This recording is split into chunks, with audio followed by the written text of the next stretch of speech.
Welcome back, Rage Nation. Got myself Pete here. That's not really exciting. You got Senior Dixon. I don't think that's appropriate. And we got Monsieur Leopard. Explorers deserved it. No. Absolutely. I was disgusted. I cannot believe they've done this. Why is wacky? Why is Darth Bird? It's just nonsense. I disagree on that. That's not possible. We're getting the band back together. We're on a mission. Yeah. Now we've got a whole new list of things to complain about. Welcome back, Rage Nation. We are at it again. Got myself Pete here. And of course, with me, I have my Monsignor Dixon with us from the island of Puerto Rico. How you doing, Dixon? I'm alive. And you're a lot cooler, right? Yay. Aren't you a lot cooler now? Holy moly. You guys can't hear it, but I finally got an AC. So Dixon's audio quality is automatically going to spike like 10 times fold because he doesn't have to have a fan directly blowing on him as he's sweating in Puerto Rico.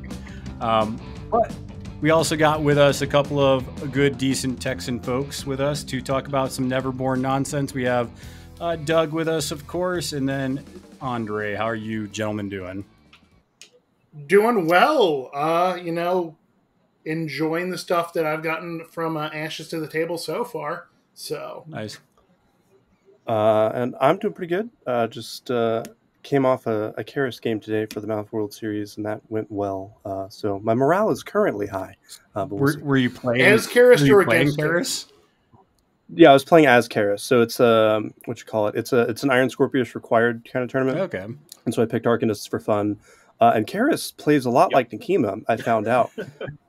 Because Frenzy Charge and dealing damage when you pass through people is a glove that fits anywhere, really. Also, fun story. Okay. I'm getting back into some Sandeep, and man, oh man, I'm going to start putting some Karis in like a Sandeep list. Actually, technically, Karis will be the leader because then her pyres are even grosser. So technically, Sandeep will be the second master, but it's a lot of fun, I feel. It is. Yeah, no, Sandeep's awesome. I played him last round. And he died turn 1, so I didn't really get to do a lot with him. But the rest of the crew turned out fine. I fell in love with the Fire Golem. Sounds like when Angel wrecked me in Houston. Fire Golem. Wait, Fire Golem and your opponent didn't have a way to remove the fire. That is the best feeling. It is. It is. Because like the Fire Golem is very feast or famine. It's like, okay, can they remove the fire? If yes, I think the Fire Golem is besides the Wind Golem is probably the best golem in this GG. My hot take. No, I totally agree. Draw of Flame is like my favorite part about the card. And you get that and Shockwaving. Yeah, Shockwaving Scheme Markers is rad. But we aren't going to talk about Dirty Arcanists, even though they're really good right now. We are going to talk about Neverborn. But before we get into that, make sure that you guys are checking out all our content. We got stuff going on the Rage Quit Wire YouTube channel. Got the link below if you want to join our Discord channel, which always has people talking from all around the world. Good times. You can also check us out on Twitter. I don't post too much on there anymore because I'm thinking about deleting it because social media is cancer. Unless you're listening to this podcast, then it's awesome. So keep doing that. I don't consider podcasts social media, to be honest. I consider Twitter. I know, but that's how it's promoted. And then finally, if you want to support us directly, you can do that by going to patreon.com/RageQuitWire, where you can support us. You get cool things like the content early. I've actually been throwing extra content to the patrons, so doing some like reactions to different bat reps that we've done. Posting live streams in there and stuff. You get the content early, and you can hop on these live recordings that we do as well. And if you come in the live recordings, then we get to ask questions and all that other fun stuff. We also have the affiliation link. If you buy stuff from Weird, why not use it?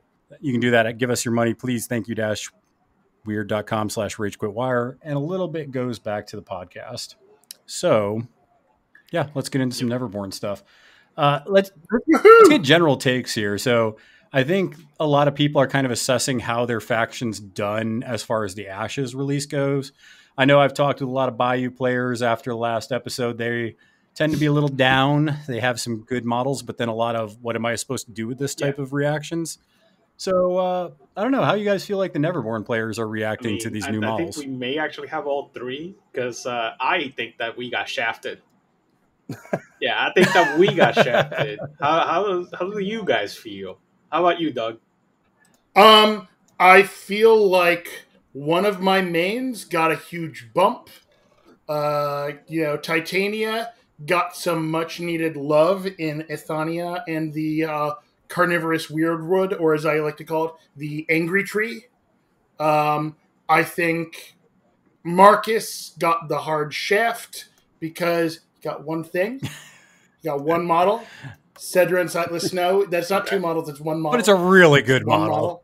It's a solid model. I think it's going to have a place for him, but it's not two models. That's one model with two forms. Fair. I love the concept of that, but it's one model, not two models. It's one model with two forms because you can't have them both on the table at the same time. Yeah. And I'm disappointed that the giant leeches are living and not beast, because I was looking forward to mutating those inappropriately. But alas, Marcus cannot give the leeches wings. I'm okay with that. Which would be awesome and hilarious. I mean, they're clearly living and not beasts, Doug. I mean, you can't just see them suited up in their Sunday best. I feel like that's some classy looking boys right there. Okay, I feel like we are getting some there was in second edition, there was some weird bullshit where, because Marcus could hire any beast in the game, regardless of faction, keyword, etc. If it was a beast, Marcus could hire it. So there was several things that were, the Bayou Gators were not beasts in second edition, specifically so Marcus could not hire them.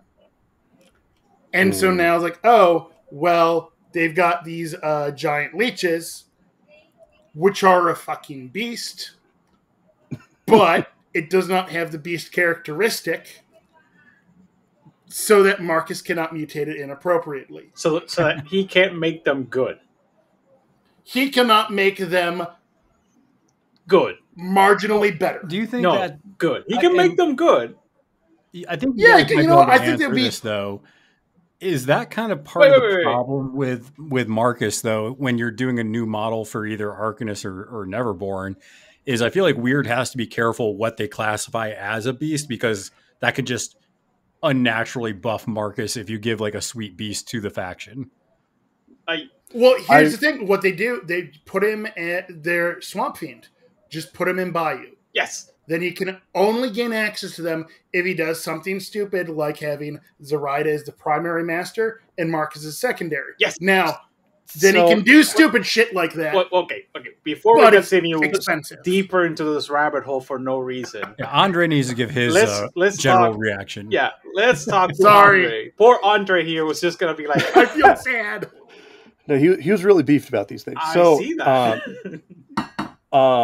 So on the topic of deciding whether or not the giant leeches and Leech King are good, bad, they're horrible. Yes, I don't know if I buy that. So here's the thing: I agree that like there's not a lot of places where I'm like, I just have all these 10s lying around, and I just wish I had 5 health, 1-shottable minions instead. By the way, that's only those 10s are only if they're at half health. Oh, I know. But I think there is something to be said for the amount of like heal sharing they can do. So specifically coming at this from a caster perspective, because Zoraida can hire any toy she feels like, and so hiring these toys, even though they're in keyword, doesn't particularly appeal to her. Especially as a Neverborn player, when we get into any form of like competitive circumstances surrounding Zoraida, she can always just revert back to, but why am I not just hiring the Mysterious? But with the leeches specifically for caster, I know that there's, at least for me, a lot of play that I've tried to center around I keep wanting to call it the Atlas engine, the Unseelie engine, where like the idea of healing one model but JK healing the next model has some play in that faction, mostly because of the heal 4 bonus action off the urn bearers. So the idea that you could arc healing through this group of people isn't the worst. I think it could open up some avenues for play, because mostly it's just like feed caster, and if he's out of range, he dies. And this opens up some range noting for them. So I'm not saying they have no play. And frankly, anytime Ruthless hits the table for purple, we need to like perk our ears up. Because that's frankly rare attack for us. Yeah. I mean, it's on our Hooded Rider, but like no one wants to hire that. Yeah.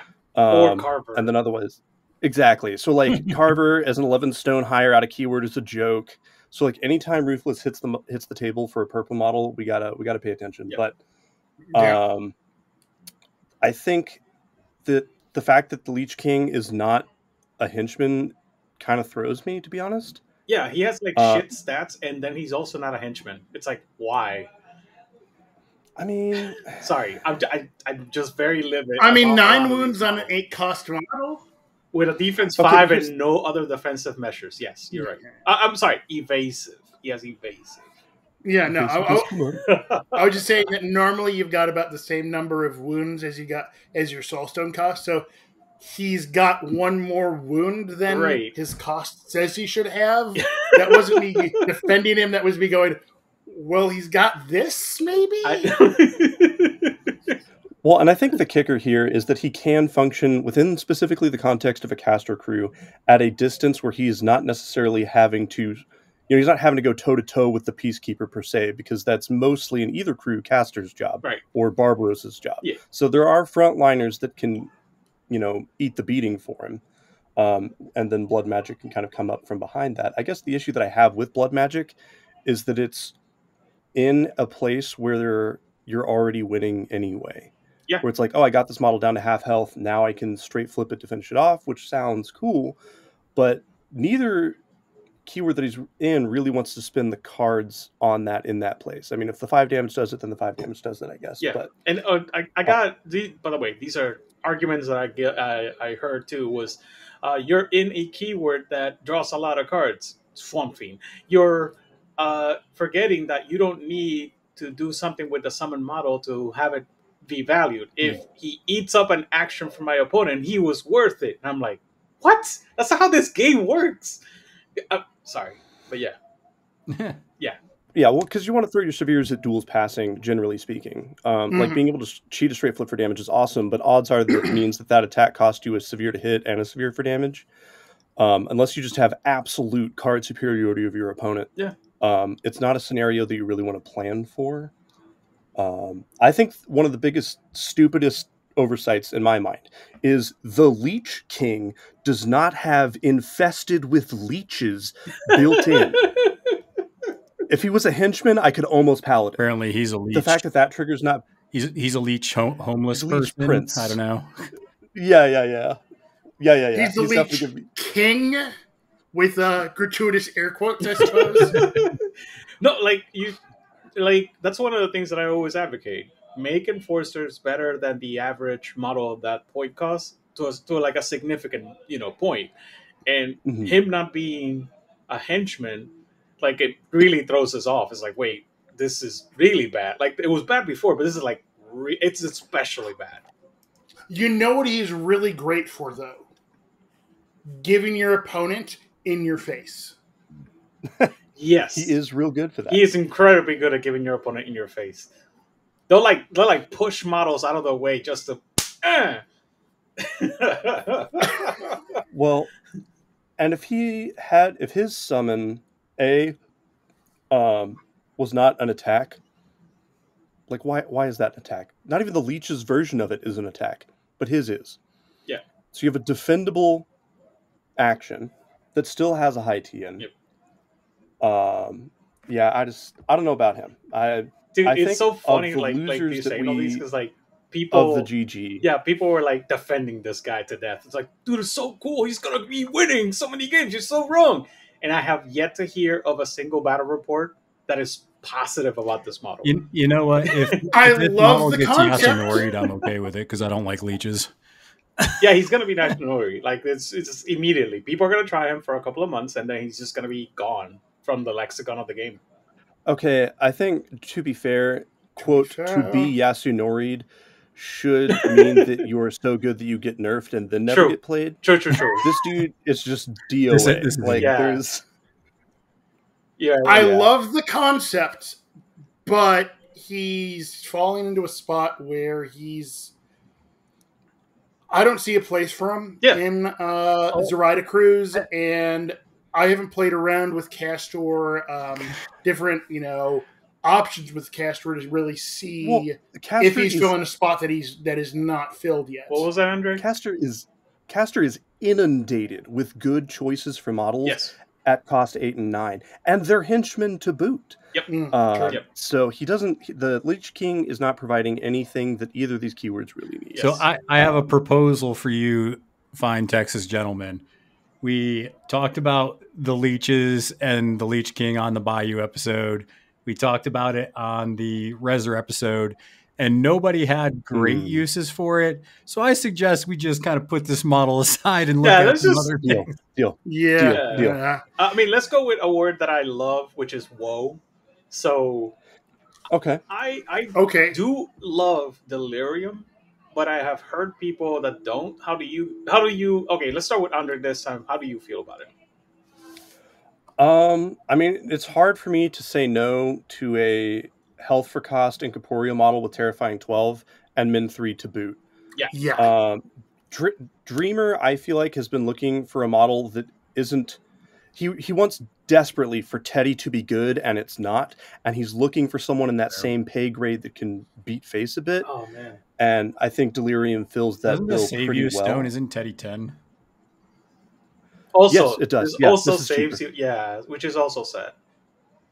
Like this model kind of erases Teddy for me, because Teddy filled the void that this model did.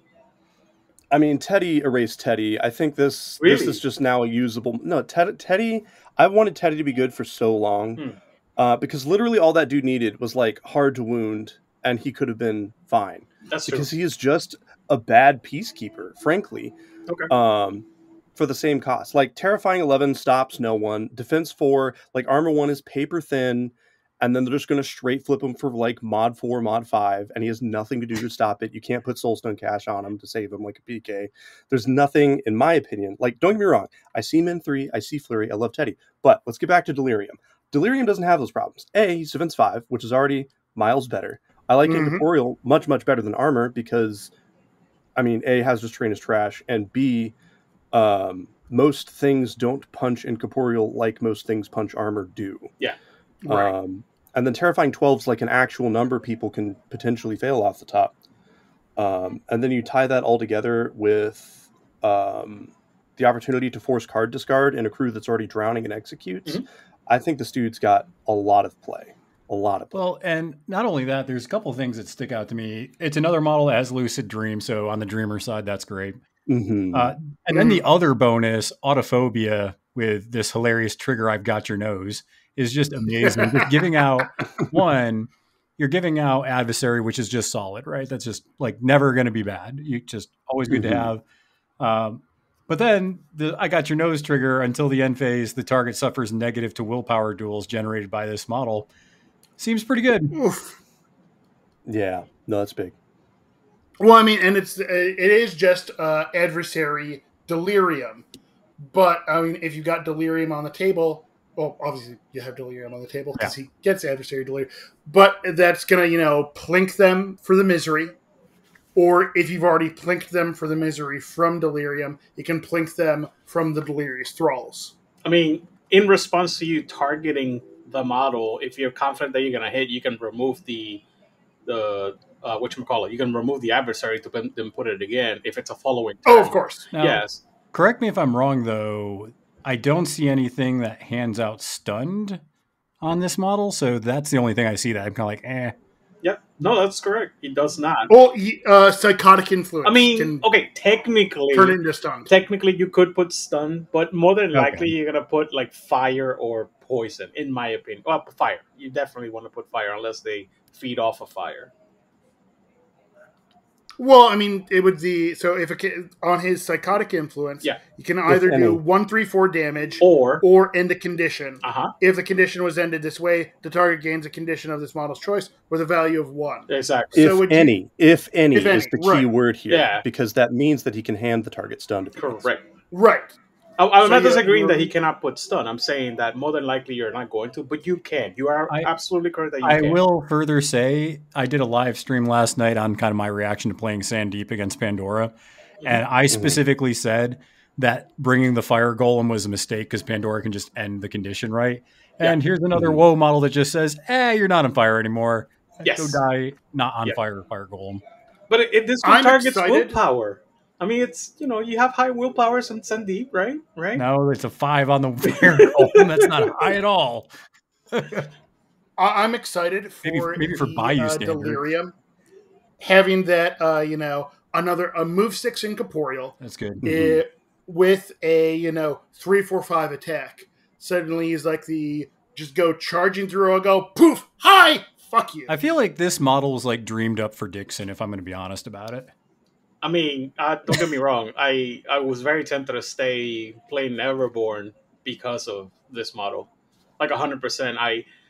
I mean, I had like an opportunity in my head to like think up. It's like, how can I hit somebody for 8 damage with Delirium? So I made up a list, and it was really fun. But yeah, I love this model. This model is perfect for the point cost. What do the little do? So these Delirious Thralls, I mean, are they worth anything? I literally haven't looked at this card, so I have no idea. They're perfect for summoning. I don't think that you want to hire them. I mean, you can summon both with Woe and Nightmare. Question. Right. With a Dreamer summon. Because the same Pandora too. Well, I was going to say for the Dreamer summon though. Because Dreamer can summon these guys between this and an Alp. Yeah. Like if it, do you summon this or do you summon the Alp, or is it more of a situational thing? No, I think you pick Delirious Thrall most of the time, unless you just are like, man, it'd be really great if I, unresisted dealt damage after this guy already failed a willpower duel. But I think for most scenarios, I like this more. And once again, it goes back to card discard in a Dreamer crew can be lethal. Because if they have to punch this thing and discard cards to not suffer the effects of their own attack actions, that costs you cards, and every card you get close to. So here's the thing. Well, they can't bounce it back to themselves, though. Correct, but you can bounce it to someone else, and if you're summoning them anyway, they get to pick where they're going into base contact, and that can save you a lot of pain. But what I was saying is, I had a game many moons ago where I executed with Chompy, Shenlong, and Sensei Yu at full health in one turn, and that was a crack pipe of a moment. And so ever since, I've been trying to finagle more ways to live that dream again. Chasing the dragon. I think, and so to get to that dragon, I feel like these guys are actually pretty good at it. A summon that will force card discard. Yeah, I wasn't thinking about that because the reason why I thought that the Alps would be more, at least in my play style, is because of automatic damage, like you were talking about. But these are attacks, as in taxes. So correct. I love that. I love the fact that for the purpose of making sure that your opponent has no cards in hand, these guys are better. Well, Dixon, Rich had a good question. In Pandora 2, do you see yourself summoning these instead of an aversion, or you still like the aversions more, or situational? It's kind of hard to say because I do summon at least one aversion. I don't summon aversions every turn. I summon an aversion because most of the time it's that hand tax that we were talking about, and people have to plan around it. Like, you have to actively play around the aversion, or the aversion is just going to ruin whatever you have planned, unless you have an entire crew of Laugh Off or Planted Roots. So, yeah, that's what I'm saying. Like, at least one aversion is going to get summoned per game, but a Sorrow is actually a more clear competitor of this one. Because if I want more damage, I think the Sorrow is better. But if I want a tankier model, this model is significantly better, especially against a melee crew. Okay. Yeah, I think that there's a lot of words on this aversion card, for life. So. Well, and I think that people miss this because I thought about this a lot on 10 Thunders Brothers because they have the same trigger. There's nothing about that defensive trigger that says that you can't choose your own models for it. Yeah. So to me, it also provides a way to poor man's protected the attacks off. So if you really need, if you're trying to do hold up their forces or something, and a big beater's like, well, I'm just going to scrape this bug off the windshield, and you'd be like, well, you can beat up this other thing that I can heal easier, but the thrall's going to stay on the table. So I think there's a lot of play in both the thralls and Delirium. Oh my god! It's also got the ability to give his friends misdirection as well if you use that House of Mirrors, which obviously his friends won't have the mask built in, but it's still good. Hey, you might get lucky. Mm-hmm. And drain the hand a little bit more. I was going to say, you can pass off attacks from this model to Pandora, and that's actually good, like, half the time. So let me ask you guys this as far as a rules kind of like looking at that ability. So it says immediately. So that means even if the attack's successful, well, it's basically if the attack's successful, they have to discard the card or else that happens to them. That's kind of the way I'm reading it, right? Correct. Okay. Yeah. But that's the reason why I said it's like half the time you might want this on Pandora. Because they can't. Why do you say that? Because they can't get positives. So, like, if Pandora is in a position where, like, she's, she can dodge it, or she can just, like, hey, I'm not gonna take this because it's like a willpower attack or something. You can heal too instead, because if you miss Pandora, she has Luck Thief. Well, there's a couple of things with that comparison. One, it's defensive trigger only. Right. Two, you suffer the effects of the action. So if you're talking about you're about to get positive flipped to damage, then yes, you can turn it to a negative, but you can never cause it to miss her. Really? I thought it was that she suffers all the things from the attack. The effects of this action instead of this model. Okay, because if the effect of the action, if it fails, is she gets that. Okay, I can see that. Sorry, but that's how I was playing it. I apologize. Yeah, it doesn't make it immediately succeed. Well, it's what was I going to say? Like, talking about positive flips or whatever. Like, if they're hitting the Delirious Thrall with positive flips, they don't translate that to Pandora. But for the damage flips and stuff like that, yeah, I agree. Bunch of nonsense. I don't like it.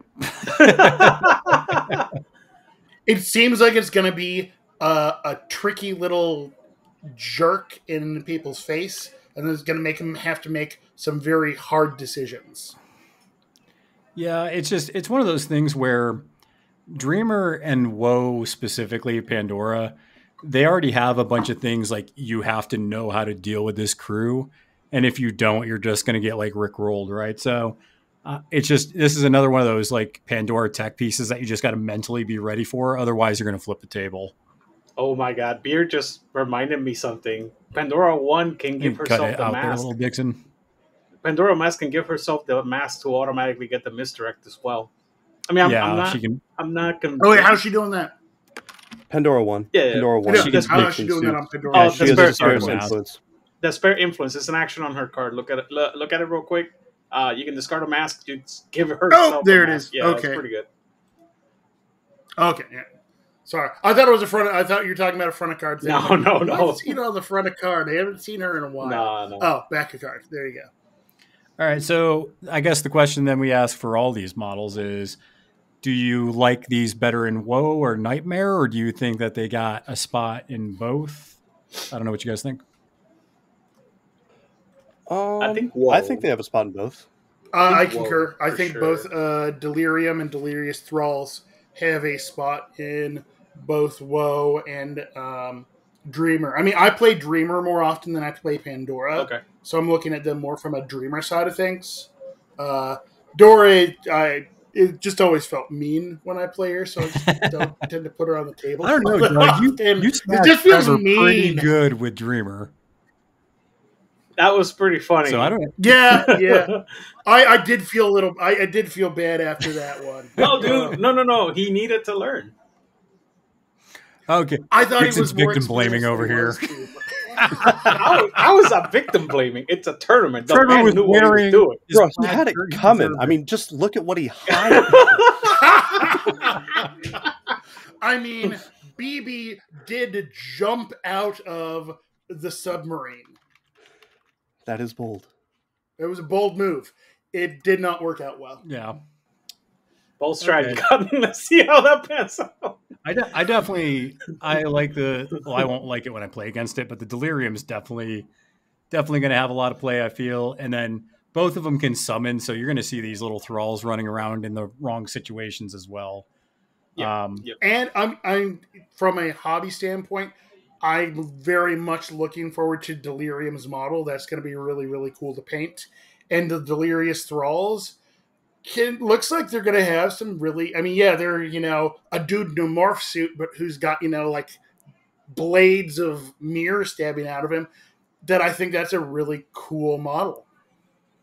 So speaking of cool models, I don't know if you're excited about this Weirdwood tree coming out, Doug, but it looks like it might be a cool model if it has a giant face like that. I think we know that. I think we know that he likes them. So let me just say my point. I think Aithana ability of Germinate should just be standard on every Fae model that has Germinate. Period. End of story. Germinate is a bad ability with bad conditions. That being said, go ahead, Doug. Praise this garbage. So we're talking about the Weirdwood, though. Yes, I've gotten the Weirdwood on the table for 2 or 3 games now, and I've been running it with Titania, not with Nekima. Not with Nekima. So I'm not sure if this does Nekima like trees. Like, how did this fit into Nekima? He's no.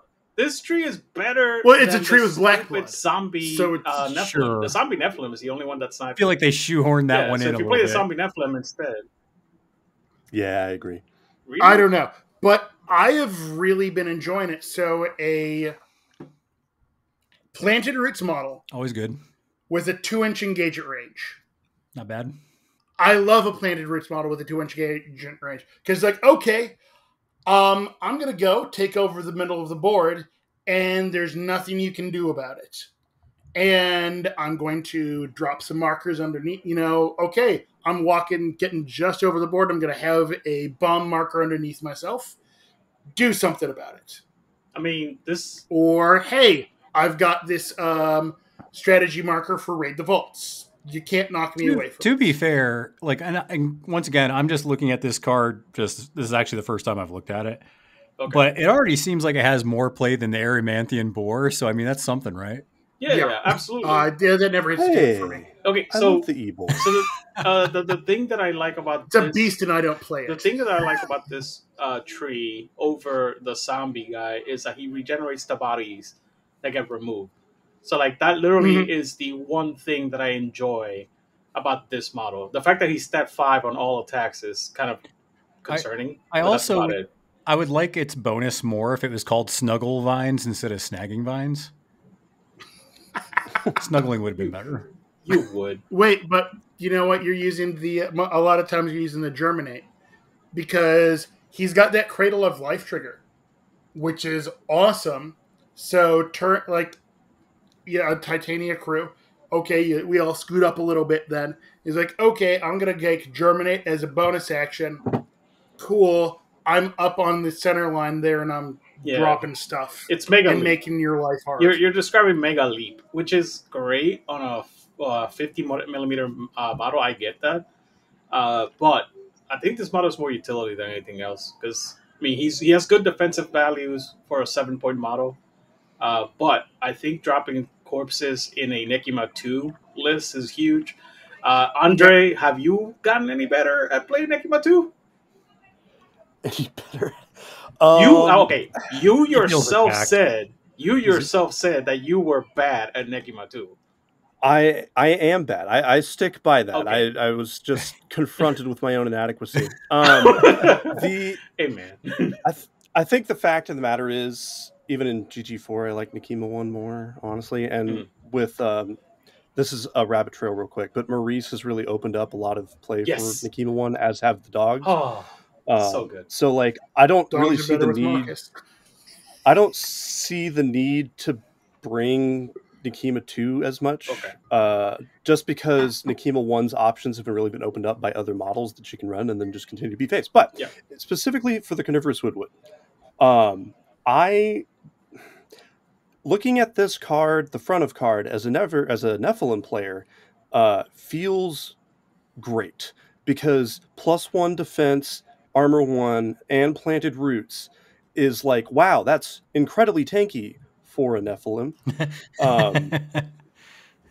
But once we get to the back of card, there's plenty of other things I can spend 7 stones on, like Maurice, as I mentioned.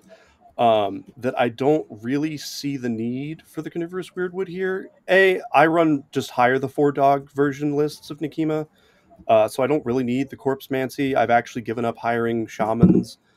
So the regrowth isn't that valuable to me. The stat 5's all meh.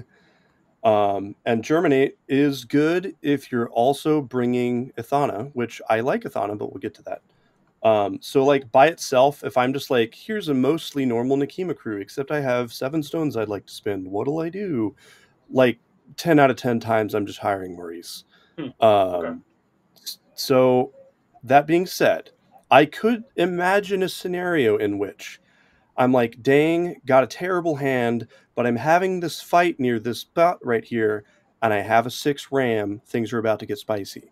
I can Sacred Roots in any other context, in any other scenario, would be nutty. Like, area of effect, positive flips to duels is awesome. Except surrounding a severe piece of terrain for Nephilim. At that point, because at least for me, the Nephilim live and die by being able to watch Nekima Blade Rush things. Yep.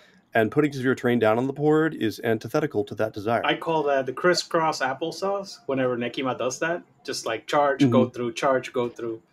Yeah. Pete has seen it in action a couple of times. It's pretty fun. Yeah, no, it's super fun. But putting severe terrain down on the table, it kind of inhibits that. So at least for me, I don't see enough value. Even if I was running Nekima 2, let's just say that I'm like, dang it, my turn 1's only going to go well if I have 7 corpses down on the table turn 1. I'm still not sure I hire a Carnivorous Weirdwood. I would just try to hire another shaman for cheaper and try to hit more mass triggers. So instead of like the guarantee for 1 more soulstone, you'd rather just gamble it? Well, here's the thing. You're going to hire Wicked Doll, you're going to put Adversary on something, and you're going to flip a lot of cards. So you're paying 2 more stones in this. Man, you really like this. Really like what? Like the whole stabbing things with your shaman. I mean, I think it's the most efficient way to get corpses down on the table, and more things that can move and feed my tots, the better, I think. But as we've mentioned, I'm a terrible Broodmother player, so maybe I'm just getting a terrible read on this. But I think at the end of the day, as a Nephilim player, the most appealing part of the Carnivorous Wormwood is the defensive stats, and for the most part, we don't really want to hold a board anyway. Okay. Really? So, like, here's the thing. If I'm going to plant something on an objective, because we're looking at this, we're like, odd dude, reach 2, planted roots, defense 6, number 1, tight. I can plant him on a ballot box, and he's not going to let anybody through. I can spend 3 more stones and get a mature, and I get way more out of the mature. Also, his leap isn't suit dependent, which I find to be problematic, especially on masks. Because Nephilim have stuff to do with masks. Yeah. I mean, Doug was talking about that. But I'm saying this for Faye. I think he's filling this. There's a spot in Faye that he's getting. They don't have a good hold this spot 2-inch reach guy. Actually, this guy in Faye, in Faye, he actually makes me. Well, I would only play him in Titania 1, and he takes the spot of another model, probably the tree at that point. Which is kind of sad to say. There's like 3 trees in Titania. Which tree does he take the spot of? No, I said the Rex. I said he takes up the spot of the Rex, which makes me sad. The funny thing is, I tend not to run the Rex with Titania very often, unless I'm bringing Marcus as well. I mean, I have. Okay, so that aside, I love the Rex. No, I get that. The Rex is dear to me. You're not saying anything, but he dies really easy. Anyway, triggered. Yeah, you're not saying anything that's making me want to keep the Rex anyway. The point that I said was this takes the spot of the Rex in Titania 1. So that being said, I think him and Ithana are literally just. I mean, Ithana, I don't even know if I want her in Titania 1, but she's definitely going in Titania 2. So what about her you think really juices her up for Titania 2? I actually do a lot of Germinate in Titania 2, which is kind of sad. I really hate that action. It is incredibly inefficient, but it is necessary for like card draw. It's necessary for defenses. Like it's really good. It's just unfortunate that it's so inept at just being efficient. I think Ithana bringing that bonus action for the Germinate gives the Autumn Knights something to do with their bonus action on turn 1. Because turn 1, challenge, unless your opponent is super, super aggro, challenge is borderline useless. And even then, if they're being super, super aggro, well, that's a model that's already any model that's in range is something that's already activated, and you're just trying to, get the trigger off to give them some distracted and scoot them closer. Having that option for the Autumn Knights to germinate allows you to, all right, we're just going to start populating our forest a little bit more, laying down our layers of protection, because having that concealment, yes, there are models out there that will ignore concealment and, focus can be a problem. But if you have, not every crew has the ability to just give out focus like candy, and suddenly there's a lot of stuff that, all right, I've got a field full of underbrush markers and you have no way to remove them. Well, you are severely hampered in your mobility, and I am defended against your range attacks for the most part. Yep. Which is something that they really like. Plus, it fuels the card draw with Withered Rose. Yeah. I mean, it really is. It's just that it's like it feeds into the card draw. It makes it so you have a bonus action on odd turns, because sometimes you don't want to challenge. Like it really was like, I'm not going to attack with this. I'm not going to guarantee it anyway. So let me just get another tree brush that's going to be in the way between me and the opponent. It's another spot you can throw, can Into Thorn someone. Yep. Honestly, huge. I think that it's decent for in Titania 1 as well, because, all right, Titania 1, then, Titania 1 just wants all of those markers down, and then she'll go, okay, and now I'm going to fling that one at you and smack you for some damage. I'm going to fling that one at you and smack you for some damage. Yeah. So if her friends are throwing down extras, sweet, that's something that Titania doesn't have to use her own germinates on. Granted, I only play her twice, but attacks of 8 points to be able to leap is pretty sad in Titania. I mean, it's super leap. It's 8 inches. Oh, my. But it sucked. It was like, oh, man, I don't get anything else out of this woman. But, like, I have a leap now. Yay. I'm sorry. Like, literally, when I was playing her in Titania, I only played her 2 games, but she felt bad in Titania 1. She's a henchman. Well, no, I was saying that I'm not saying that Titania is going to be doing the bonus on the germinate as a bonus. Titania 1's still going to be doing her what's the name of that ability? The pushing 3 inches thingy. No, Awakened Hunger. Yeah, no, I was the Queen's Command. So you target an underbrush, right? You scoot it and smack someone with it. Yeah. That's awesome. You're not going to be using your germinate instead. No, you are doing. But you are doing germinate. I'm telling you, Doug, you literally are germinating to teleport her in the middle of the enemy crew and then just start. I love it when Titania players are just like going at each other. I mean, I'm going to say this. I generally see very little reason to put Titania 1 on the board over Titania 2. Look, the Queen is arisen. Why am I having the dirty beggar princess who just crawled out of the sewer? The Queen in her full fucking glory is here. I love hitting people for 3, 5, 6, okay? Sue me. Yes, but I love having reach over So Titania 2 finally made Cloak and Dagger make sense for me. Okay. Thank you for that, Andre.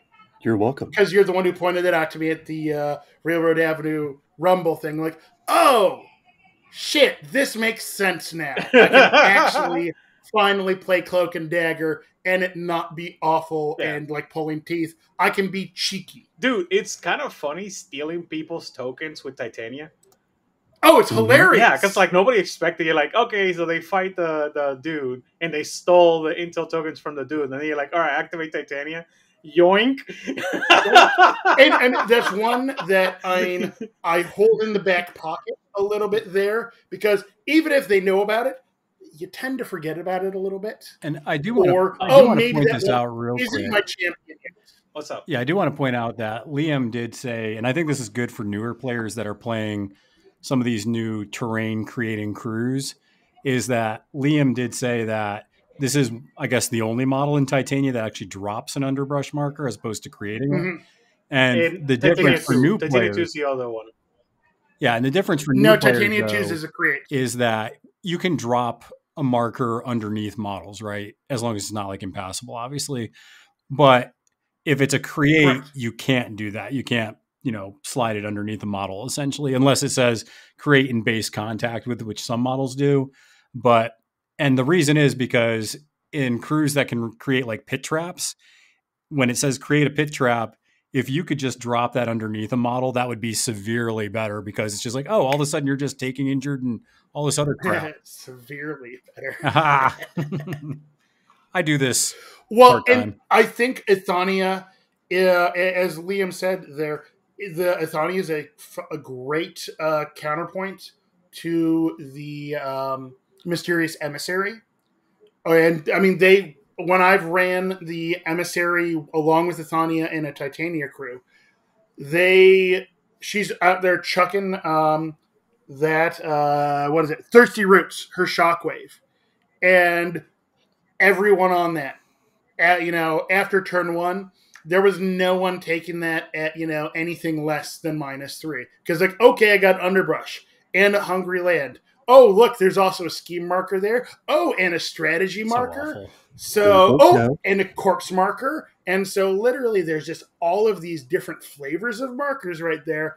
And then I'm just like, okay, shockwave, -3. Pass that on your movement. 15 Good duel. luck.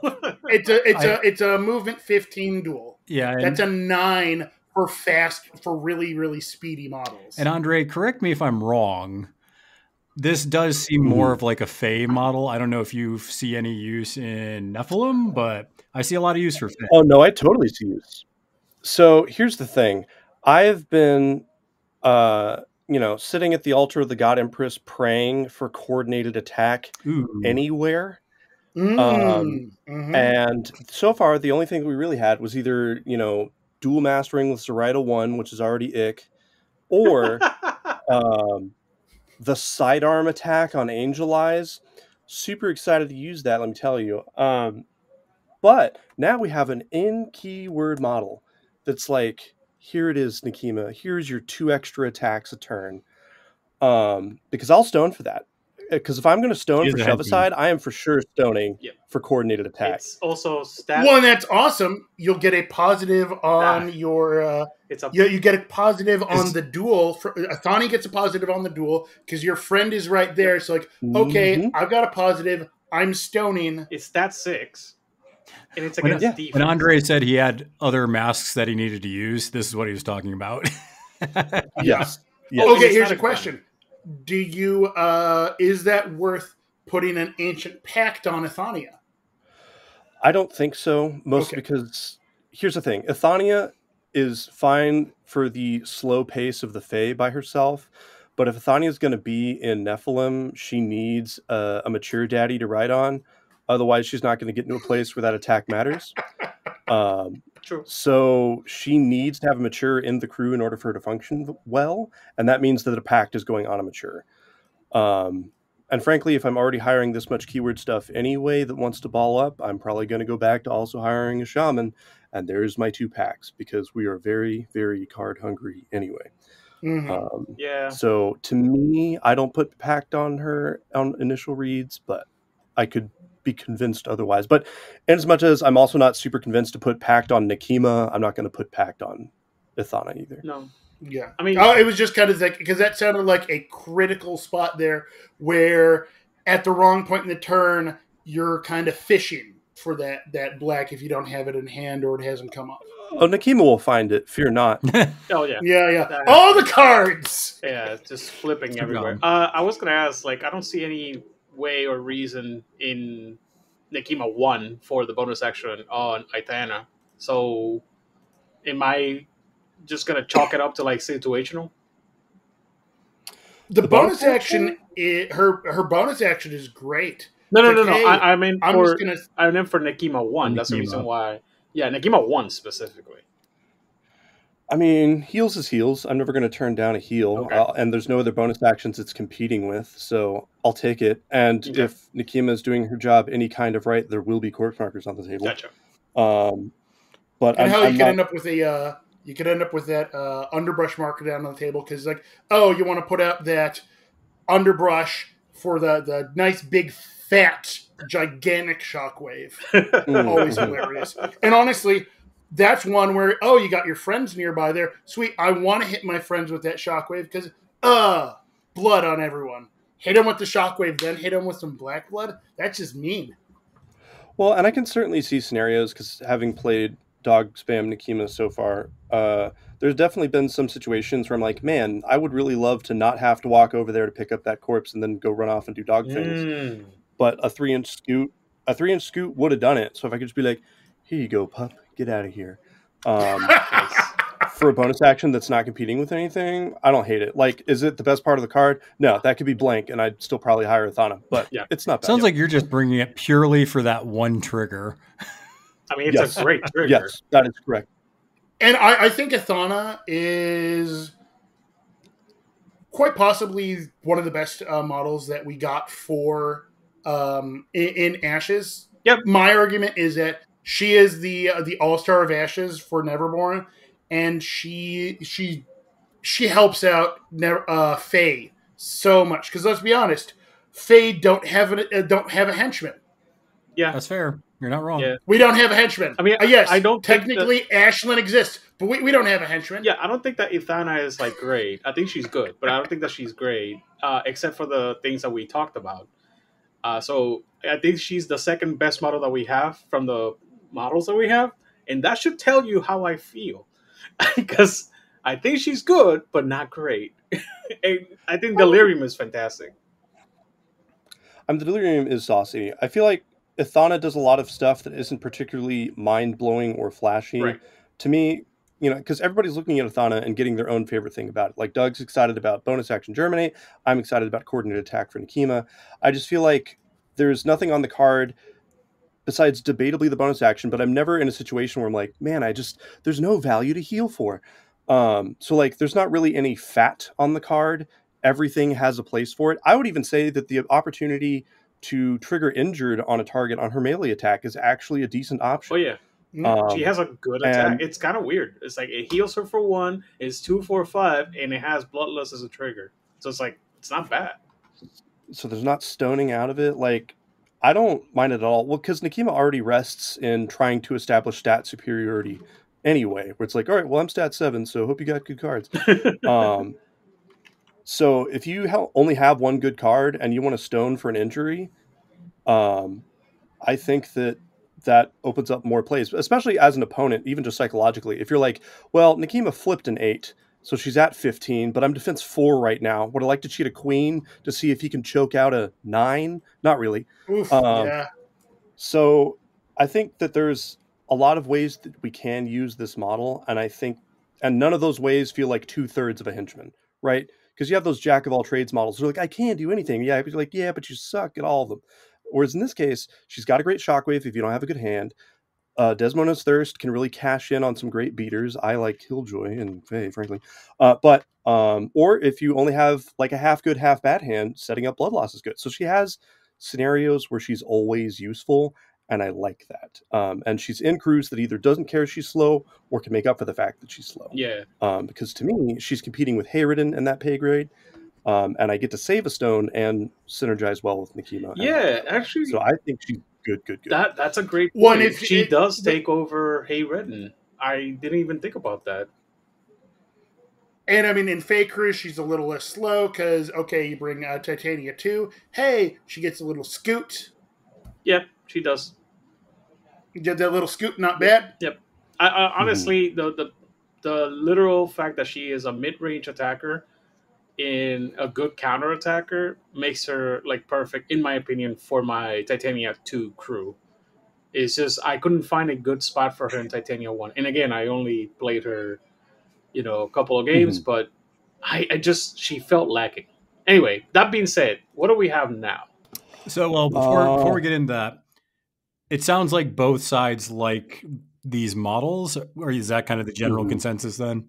Well, I like Athana. Weirdwood. Yeah, exactly. I think Weirdwood has some solid play in Fae, but like Andre was saying, I'm not quite sure how it fits into the Nephilim exactly. I mean, the what is it? The regrowth is reasonable if you're like, okay, we're gonna eat this corpse. He's like, okay, here's another one. But that's fine, right. I mean, I'm not saying that's great or game breaking. It feels better in Fae. Okay. Well, let's talk about the one model that I do know something about, and this is purely because of Rich, and that is the Crook skin, which I'm super excited about because I'm playing Savage. And Andre gave me this cute side eye at the beginning where I'm like, hey, you can't come onto the podcast and give me side eye for liking this weird sock puppet, okay? They kind of, I don't know if you guys watch a lot of the Community, but it reminds me of the Human Being mascot, kind of, but with oh, dude, I love that series. And yes, he is the human being. I need to go back and watch that more now that I teach at a community college. 6 seasons in a movie, man. 6 seasons in a movie. Yeah. Oh, did they actually come out with the movie finally? No. But like that's a thing that you have to like keep track of.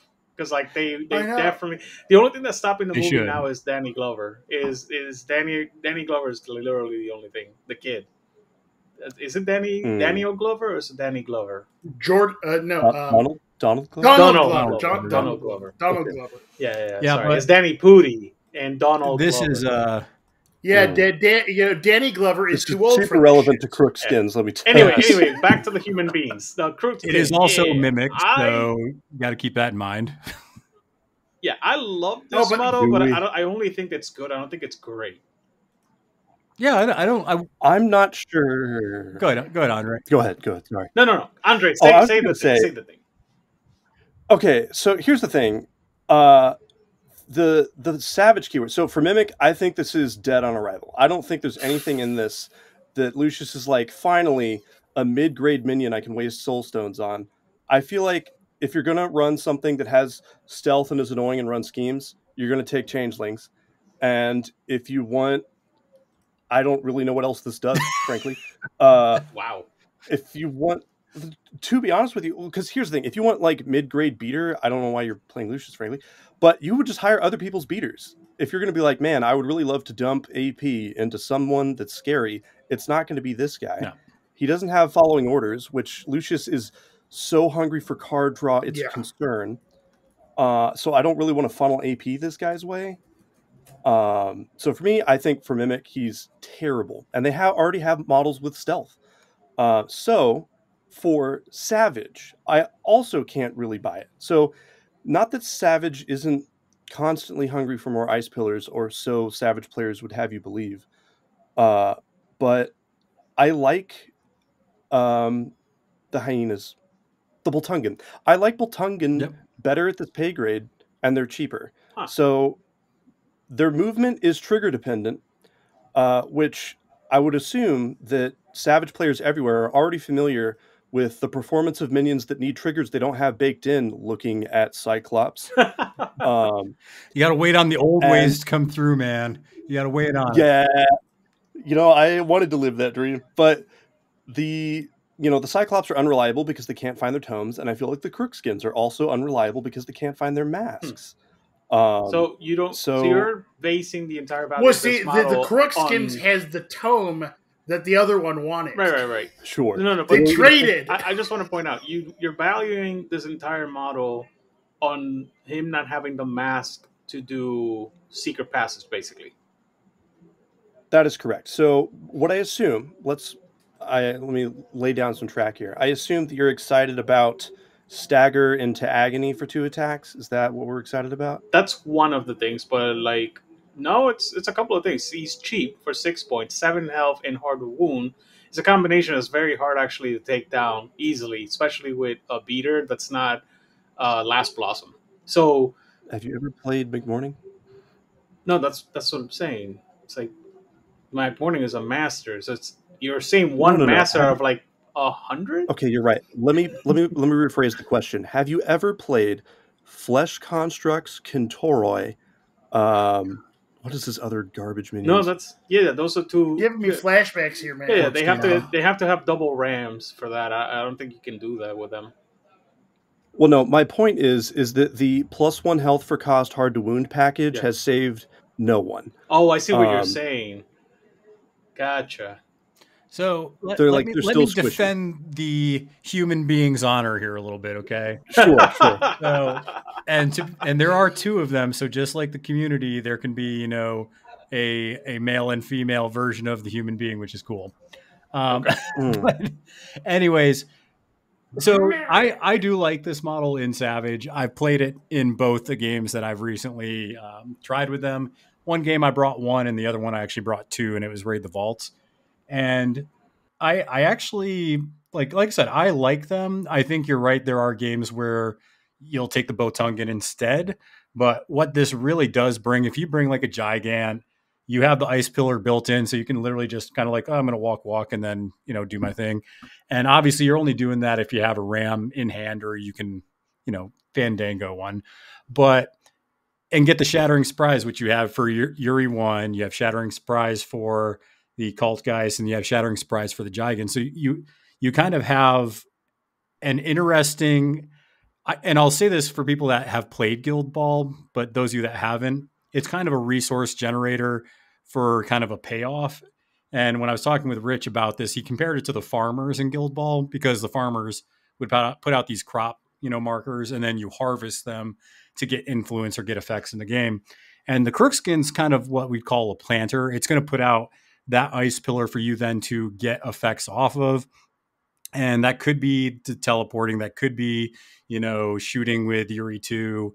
It could be a lot of different things. It could be pushing them around, mucking it up areas for your opponent. And that's just one of the things. It also heals just off of that Craven Imitations. So even if you old ways, you're kind of getting that health back. But the big thing is you're either going to take the built-in tome for the ice pillar so you can do all your fun stuff, or you're going to find a mask, save it for that sneak away trigger. And granted, I don't have the large amount of games yet with it, because I did see in one of my games I had to really fish for that mask when I wanted it, but I didn't have to jump through too many hoops to get it, honestly. So there's sometimes you're not going to be able to get it, but it's 6 stone minion. I mean, what do you want for that, right? But the staggered came up because there's a lot of movement duels in Yuri's crew. Agony, I kind of only did when I could get a charge where I wanted to move anyways. So I wasn't actually even playing the stagger and then swing twice on it. I did kill a Gwison, but that was kind of fun. Yep. And in our game, also, they killed one model. I forgot exactly what it was. But yeah, you killed another model in our game as well. Because it was just like, oh, look, there's a 13 of rams on my discard pile. I'm going to old ways and charge you. Yeah. They're a 6-point minion, which is their downfall. That's it. That doesn't mean that they're not going to get picked up. It's and Andre, you're totally right on this. There's a lot of pools where you do want those Botungan instead, just because they are mobile and they have hard to kill, which is better. And you save a stone on it. So I'm not disagreeing with you, but I do like Craven Imitations is where the squeeze is on this model. Nice. So it's not just I wouldn't play it in Lucius, though. I will say that I tried to think of a situation where I would try to play the Crookskin in Lucius, and it didn't work out in my head. Okay, big brain play. There is a flat table that you and your opponent have agreed to, and there are no pieces of terrain in the store.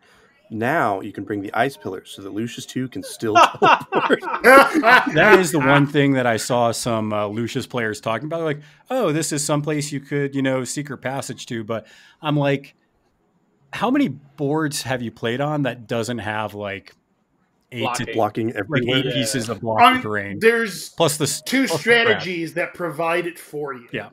Yeah. So I don't know. The human being, I believe in him. Okay. I'm on the fence with him. I can see that he's got some possible use. I was most excited about the sneak away. And, attacking movement is nice when you're going against people who happen to have particularly nasty defensive or willpower triggers. Yeah, sure. Yeah, you know what? You send him to go kill Zoraida. Or you send him to go kill, what's that model from 10 Thunders who summons the paper people? Oh, the Karmic Debt trigger. Yeah. Right, Monaco. So, you send him as that if they're going to be bringing models that have really bad defensive or willpower triggers who are also hard to reach, well, they can get where he needs to go and then attack something because literally no one has a move defensive trigger. That's not true. Yasunori does. Wait, like I said, no one has a move defensive trigger because Yasunori doesn't exist. Yasunori's a myth. It's a legend. It's a meme. That's what it is. We've never seen it. It is. Wait, Yasunori actually has a trigger on move? It's defense and move for unnatural reflexes. What the actual fuck? Yeah, only reason I know that is because they were playing around with the idea of it being the replacement on Inhuman Reflexes. But anyway, well, that was unexpected. Well, then you don't send them after Yasunori. Yep. See, they're literally unplayable. So I think you're right. I think Savage has some play for this because even as much as Boltungan are air quotes reliable at getting ice pillars out, this is certainly more so, and they can move twice while doing it. Yep. Now they don't have Deadly Pursuit, they don't have Hard to Kill, and Lord knows that having cover from any direction is insanely good in my opinion. But I can see them being valuable, especially because. So I was looking at this model and I was like, they can't compete with Changelings. Stealth is irrelevant. But for Euripides, stealth is actually like new and valuable tech. Yeah. So I'll rescind my scathing review when it comes to specifically a Savage crew. Yeah, that's the only way I'm hammered dog crap for me. Yeah, I don't see myself ever taking them in. They're a smaller body. No, I don't see myself. You've got a lot of big boy. I'm sorry. True, 30 mil minion is interesting for Euripides. I'll grant you. Outside of Hyena Boy, because people have started getting this this model already, and one of them has like its right leg like swung back like super hard like kneeling, and some of the people believe that they probably were 40 mil, but Weird made a switch to put them as 30 mil models because that one model there is no way it fits on a 30 mil base. It's just, it is too large. I have them over there. I haven't built them yet. So somebody took a picture. They are just as tall as Huggy, but they're on a 30. Jeez. What? Yeah. Okay. So then, yeah. They're scrawny dudes. That's comical. God bless them. Okay, well, I think the other model that we have is this weird, somebody else pronounce it because I don't want to butcher it, sisters. Sizinji. Sizinji? Tzatziki? Sizinji. Sazigi. There is no N in that word. So this is y'all's versatile model. Sizinji. Sazigi. It's pronounced Sizinji, unless I'm mistaken. I'm going to the Googles. Well, it has 6 for days. That's all I know. It's Sazigi. I mean, tzatziki makes actual sense, but it's so close to the sauce that I can't not. Tzatziki? Tzatziki? Syzygy. I literally said that. Syzygy. How English as a second language person, the only one that can actually pronounce these words? Because you roll your R's. I didn't try. No, I actually literally. It's because I speak multiple languages. It's specifically why I can say these words. Syzygy means a conjunction or opposition, especially of the moon and sun. The planets were aligned in syzygy, or a pair of connected or corresponding things. Animus and anima represent a supreme pair of opposites. The syzygy. Yep. Move on, Doug. Hey, you know what? I was just going to. I want to pronounce it, and then it's like, oh well, the definition's right there. What did it do? Though? Okay. That being said, I'm not sure yet. I think that they are fine. I think that they suffer from the emissary is better. I think that they serve different purposes, to be honest. So this is a model that I think is going to be great because it pairs really well, I think, with Zoraida. Their limiting factor, in my opinion, is they have great actions and not enough ways to take them, and Zoraida solves that problem. Also, they're two magic witchy sisters, and so if you take them with Zoraida, they complete a coven for a hag. But that's my own personal thing. The thing that I like about them is they're the one and only Defense 6 combat finesse model in the game, if they want to be. It is so good. And I really like that comes out of the pale light. So like it's a stat 6, 3, 4, 5 with good triggers. Mutilate and burst of speed are both great. Mobile Warrior, also awesome. It's begging for Inhuman Reflexes to be put on this model. And I almost don't feel like it's too expensive, almost. But being able to get armor piercing on a versatile model is also great. Once again, we, as Neverborn players, are hungry to defeat literally any defensive tech that anyone else has, and this is one of the ways to get it. So I like them a lot. I just think that they only have really 2 AP off a 10 stone model, which normally sucks. Same thing with like the Judge, right? Like the Judge is okay, except it's 10 stones and 2 AP. Yeah, I mean, that sucks. So technically speaking, they have 3 AP because the perfect form gives them that extra bonus action, just like Judge. Judge has a bonus action that does damage, and technically speaking, that's its third AP. But I mean, I agree with you. It suffers from 2 action 10-point model. That being said, the emissary does it, and he only has 2 actions. So there is a way to do it. But the emissary is pants on head stupid. Correct. And should have been nerfed many moons ago. No, but shut up. Even with bro, that model is crap. It feels that model is crap. It does feel a little bad sometimes. I'd be okay with that. As an NPE, it's really my problem. If the attack that it has gave it plus flips to hit instead of the defender, neg flips to dodge, that model will be fine. But I'm on board for that. Like, oh, cool, you're in terrain. All right, remove crayon, flip attack card. Not my jam.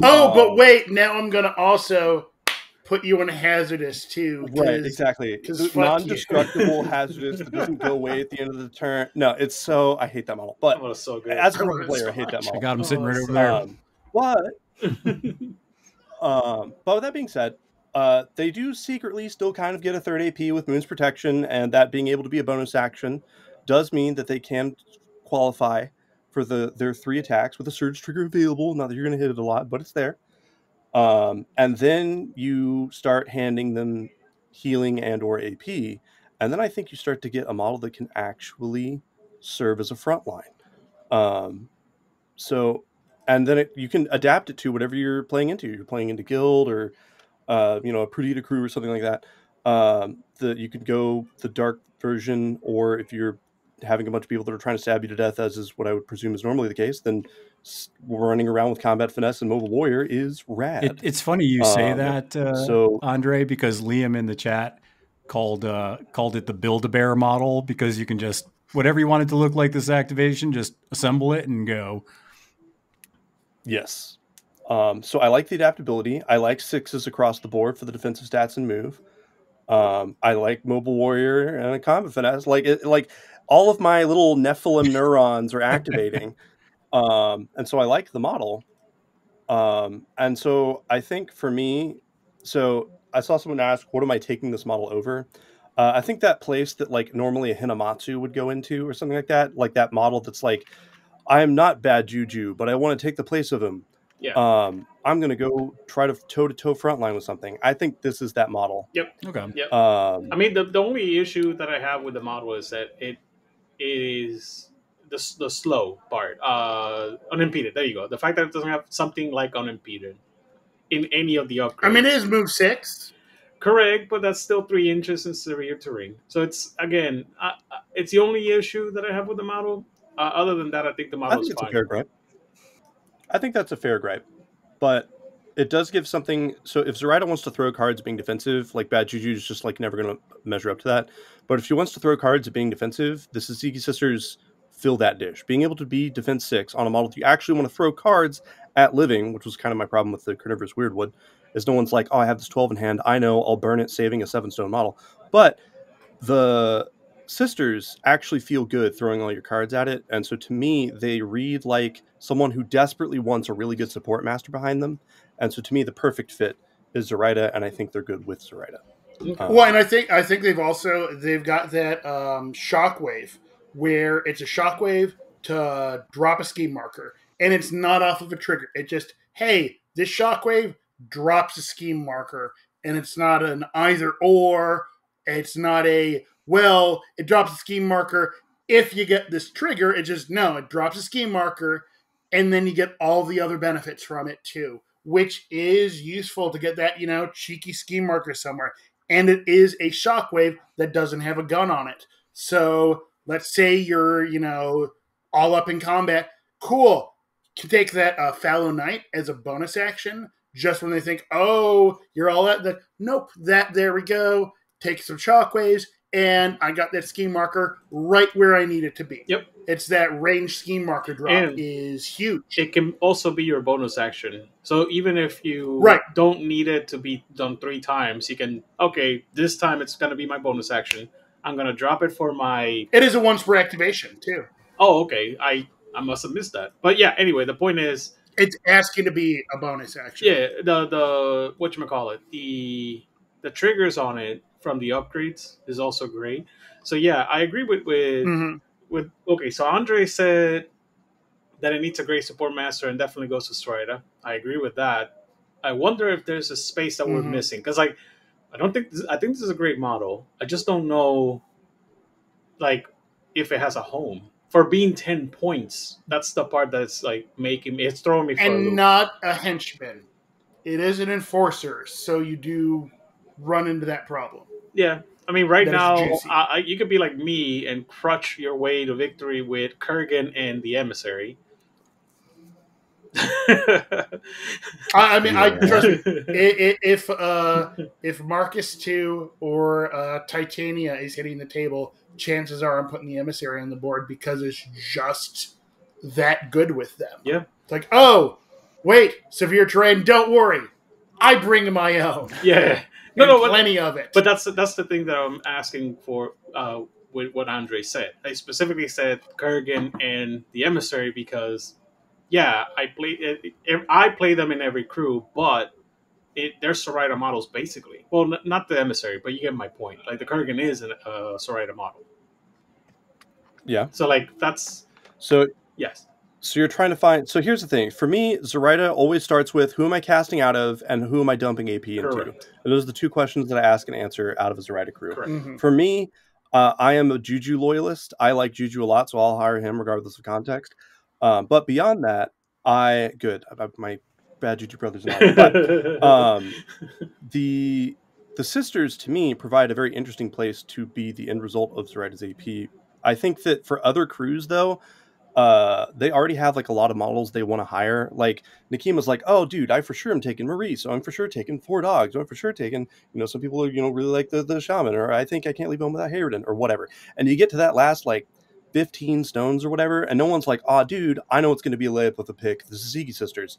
And I don't think that that's going to be a lot of people. I think you have to build around them being the centerpiece. They're never going to be that last thing you threw into the crew. Interesting. Unless you're just please God, give me any form of marker removal that isn't master based. Because if it's oh, I didn't pick Zoraida, or I didn't pick Pandora this game, and you're running some marker crew, cool, I'm up a creek. Whereas the sisters at least give you an option to remove 1. If it's just desperate, if you're trying to, ruin Hoffman Tuesday if someone still plays them or something. So to me, you start with the sisters and pan backwards and pan out. I don't think you put them into another crew. And to me, because of that, the only master that truly makes sense to me is Zoraida. I was just going to say, I think we can transition over to dead deer for Doug. All the alliteration.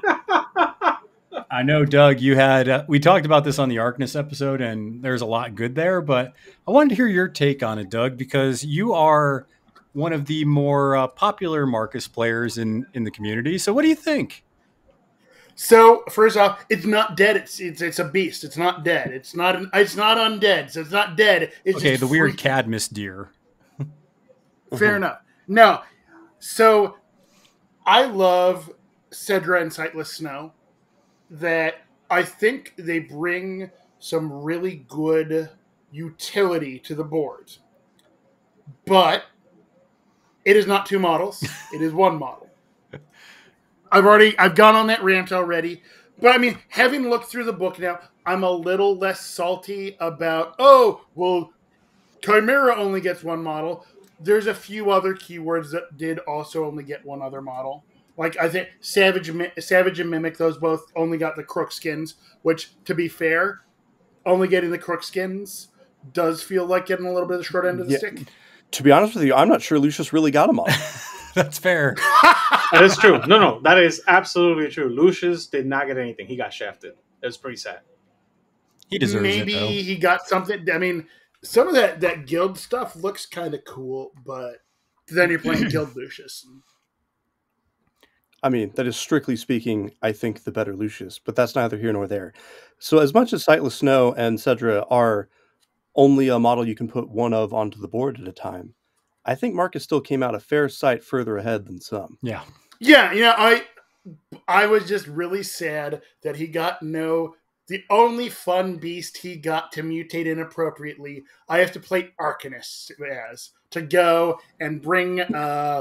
Yeah, and trust me, I'm going to do this at some point because I can't not inappropriately mutate all out of keyword beast with Marcus at some point. I have to do this. I have to bring a Rasputina Marcus list I can have Flying Frostgator because, quite frankly, I can't not do that. It's not inside. Makes good sense. I don't know how not to do that at some point. It's in your bones. It's delightfully... It's just delightfully idiotic. So, of course, I need to do that at some point. Yeah, but Cedra and Sightless are cracked, man. It is such a good model in Marcus. Oh, I'm excited for this. So, having another model on the board that brings Aspect of the Beast. So, hey, we start out with another upgrade on the board. That's awesome. Being able to have... So Sightless Snow being able to go with her Primal Runes with the target an Ice Pillar or a Beast, and she can drop a scheme marker into base contact with them. Like I said, range scheme marker dropping is something that it feels like we're outside of Zoraida, and that's not range, that's just the, hey, my guys are at range, and Zoraida 2 says, interact, and my friends go, interact as well. Have you played this model yet, Doug? What'd you say? Have you played this model yet? I have not had a chance to get this on the table. I was so excited for it. Let me illuminate some of the things for you with this model, because I have played it. All right, well, I want to hear how delightfully cracked this is fucking good. So we'll crack in a good way. So usually you're gonna run around in the Cedra form, just because it's more stable. If somebody goes at you, you can discard a card to not die. But there's a lot of key activations where it's like, okay, I'm going to discard a card at the beginning of my activation to switch into Sightless Snow. When you do that, you place a pillar down, and then you hit Primal Runes. Most of the time, you'll do that for a scheme for Deathbeds or something. And then you can just Breath of Frost with coordinated attack to just blow up a model and score it just right there, right? You can another coordinated attack. Ooh, and it's better in Arcanist because you have Soulstone Cache, so it's better in Arcanist because she's an enforcer. But it's shocking how good this model is. You can also do things and draw line of sight through beasts, apparently. So it's not just like Rasputina Ice Pillar seeing through nonsense; it's also beasts. So that's really good. It's just nuts. You can do the cloak and dagger bullshit. glad you picked up on that, Doug. I love Yeah. Oh! And like the funny thing is, like, you're gonna get very distracted with the defense 5 and willpower 5 before you realize it's like, no, this thing is also gonna have like soulstone cash and be away from everybody. Yeah, it's not gonna have soulstone cash. Why would I be playing Arcanists? Because it's better. Yeah, fair enough. Yeah. But you know what? Marcus is Neverborn. Okay, so Doug, I actually, this is part of my, I guess, tangent side quest that I'm doing with Savage. Is I'm also going to start playing Marcus and Neverborn to see the differences, and I'll probably do an episode on it as well, because Marcus, I feel, does play very different in Neverborn. Not like super, but it's different, and I like it. I think I haven't tried it yet, but then you're finally in the deer form again, and you have Call of the Mountain, because why not? Moving other beasts around and also pitching upgrades to possibly draw cards if you're playing Marcus 1. You have Onward, which is just an amazing thing because you're move 6. And why not have a 3, 4, 5 attack on this model? It's really good. I've been enjoying it. Delightful with solid triggers on it too. Yeah. That's what I'm saying. There is nothing bad on this card. Yeah. Nothing. No. Technically, defense and willpower 5. That is absolutely it. Listen, I played Bayou for a long time, man. Heck, and it's even got it's got an action that is the name of a song by one of my favorite bands. So hey. Okay. Yeah. Well, Andre's like super quiet about this. Do you just not care about this model at all? Do you not want to play Marcus? I mean, Marcus is someone that hasn't appealed to me a lot. And I'll explain why. I'm not saying Marcus is bad. Right here. But hey now, watch what you say about my boy. I have lost hard to some Marcuses. I'm not saying that I haven't. I think my issue is that he spends as a master, or as a keyword rather, so much time playing against himself. That's fair. That I don't have the mental bandwidth to then play against the opponent at maximum power. Interesting. So having to juggle all the upgrades in the right spots, because the few times I put Marcus onto the table, I've been like, dang it, I wanted that other upgrade right here, didn't I? But and then I'd be like, well, that's actually why, Andre, I actually like Marcus 1 better than 2, because I actually like the unpack of being like, I'm going to give everybody the upgrades I want and go. And I'm also drawing cards, which I like drawing cards. So I actually like Marcus 1 better than the title. Meanwhile, I'm over here being a giant werewolf. And I so like Min 4. Yeah, Min 4 is great.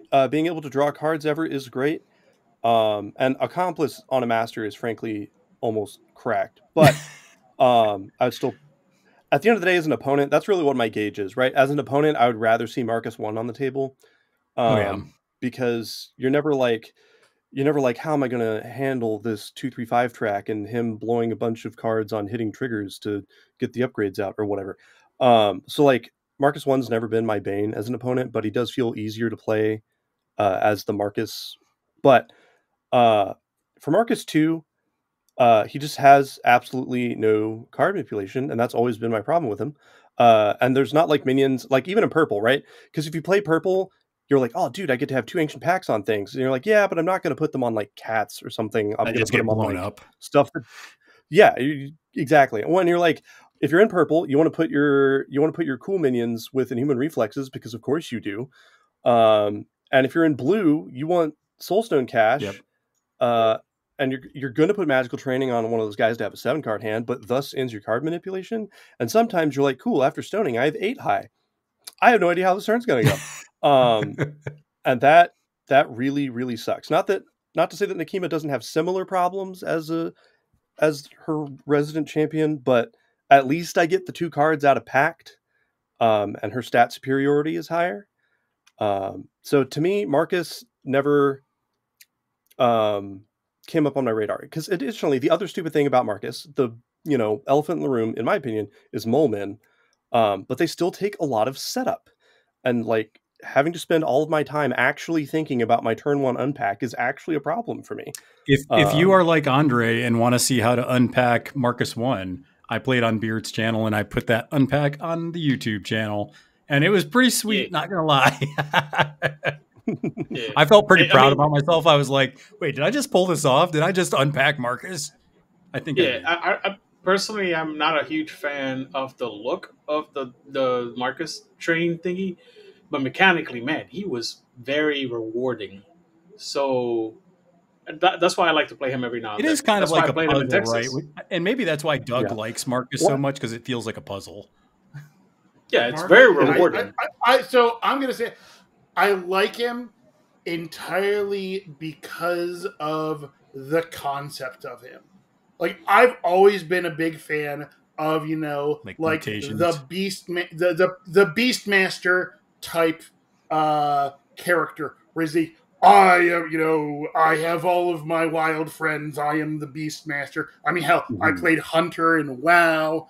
I love having that. We shall avenge the land. I mean, the whole story with them saying, like, oh, you're digging, it's like my mountain, and just kicking someone the fuck off, Sparta style, and the mountain going, yeah, I'm okay with that. I am your mountain, and Titania telling him that later. He's fucking great lore. I love the concept of him, and in second edition, third edition, they finally gave him that ability. Like, okay, we're gonna mutate stuff, and they've been trying to do that throughout second edition and never pulled it off. And now in third edition, it's like, okay, cool. I'm going to mutate my stuff as needs be. I'd love it if we had one more mutation upgrade. That's all I ask. Just give me one more mutation. Y'all got mutation upgrades over there? You have to. Okay, so you have to give up one of the upgrades to get that mutation. Oh man, that's like that's asking me, what my favorite whiskey sacrifice your favorite child, or asking me which dog is my favorite dog. That. Or who's my favorite Jonas brother. I mean, I can't pick just one. That is the cost. It's really difficult. That is the cost. Well, so you're gonna like this beer a lot, Doug. It's good. It is a very good. I've been looking forward to it. It's sort of I felt like I've been playing Marcus well for a while. He's been feeling in a good spot. I'm like looking at this going, okay, I like this. This is for, when I go and stop doing, stupid Marcus shit. There you go. And start doing, normal Marcus shit. I mean, and so I was feeling the Athania love with that was the first model I put, first Ashes model I put on the board was, okay, finally Fae have a henchman. There you go. Yes. Which makes me happy. Yes. We have a henchman finally. So this is one last thing. Sorry, go ahead. Before we go on, Liam did say something that I think it's very important. He said, not to get all doomy and gloomy, but this is probably going to be the first model to get nerfed. And he's talking about Sightless Snow. Just saying. And I kind of agree with him. Who's saying that? No. Silence. The model that we're talking about, the one from Ashes. Oh, Cedra. Sightless. Okay. Who's saying that? Well, me, Beard, and Liam. Well, who are those people? Who are they? They aren't in charge. So before we move on to talking about this tournament coming up, I just want to get a quick, what is your favorite model from the Ashes release? So what's one that you're most jonesing for, or you think's the best? Maybe it just strikes you in just the sweet spot. So let's start with Dixon. Dixon, you haven't gone first yet in a lot of this. So Dixon, what's your favorite model from this Ashes book in Neverborn? Oh, I said Delirium, and I stick with it. Like it's not even a surprise. Everybody knows that I love Delirium. It looks like a Dixon model. Like I was like, yep, this seems like something Dixon would play. Oh yeah. What about? I'm looking forward to painting it. What about you, Andre? I got to go the Leech King. I really feel it's going to be Athana. I think that she brings a lot of tools to both the crews. I think she was really well designed as a model overall, and I'm really looking forward to handing Nekima extra attacks. So that's what I'm here for, and so I think Athana is going to be my favorite of the Neverborn releases. Good lord, I forgot about that. I kept thinking about coordinated attack on mature Nephilims, not Nekima. Oh, that's gonna be painful. On that mod 5. Yeah. Doug, what about you? I love me some mod 5. Well, I mean, quite obviously, it is the weird train dude. No, No, specifically purple, because I would have said Bash otherwise. I'm looking forward to inappropriately mutating a Frost Gator. Trust me here. But I hate to copy Andre on this, but Ithana is Bay, you know. Mm-hmm. I let it, from a model standpoint that looks like a really cool, from a what the model looks like standpoint, looks really cool, going to be fun to paint. What it brings to the table, it feels strong but not broken. Mm-hmm. It feels like it's bringing some extra utility to a crew that I really enjoy playing. Like, I really enjoy playing Titania, but there's just some spots where I'm like, oh, I wish I had this. And she's the answer to that thing that I wish I had. A henchman. And lore-wise, she seems really cool because, like, oh, yes, she has a legitimate claim to the Nephilim throne. It brings some interesting lore stuff to the table. I will say that I am excited that she is the 4th living blade bearer that we've seen. Right. I think that, solid from a gameplay standpoint. We haven't seen a render of what her sculpt looks like yet, but if it, does the artwork for it justice, it will be a really cool model to paint. And from a lore standpoint, she brings some really interesting stuff to the table. So I think she's got that triple threat of, gameplay, hobby, and lore.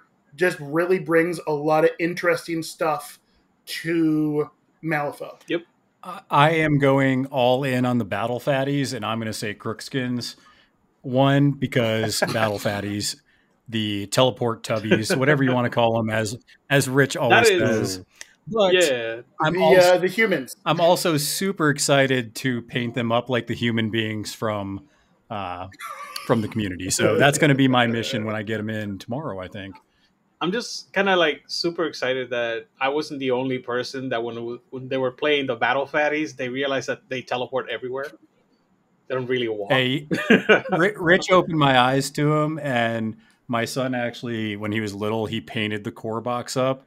So now that I think there's enough models for Savage to be a little flexible, I think that has really kind of perked my interest as well, because you just have models that weren't available before that you could play with them. Like, you didn't have the Damned when I got that box. You didn't have the Crookskins. You didn't have the Batongan. So yeah, I mean, I'm excited for it.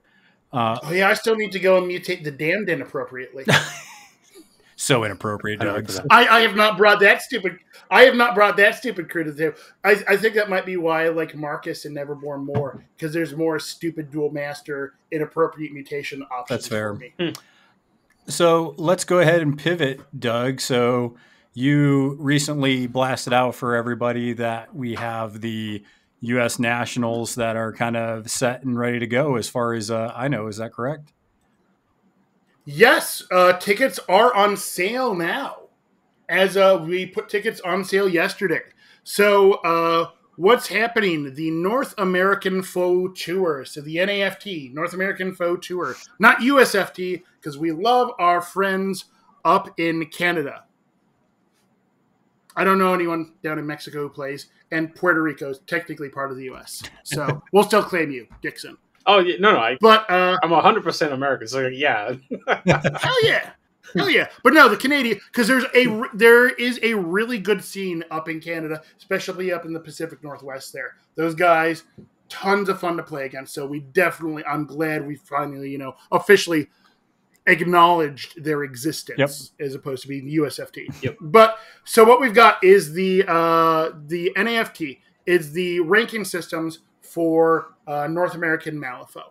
And for a long time, when this was originally conceived, the plan was to have the championship tournament, the Masters Invitational, at its own event independent from a convention. So you're not paying the convention tax on it. That it is a weekend all about Malifaux. Yeah. Well, when Craig launched it, unfortunately, it kept getting just shed on by circumstance. We had a good season going, and then M3 got leaked.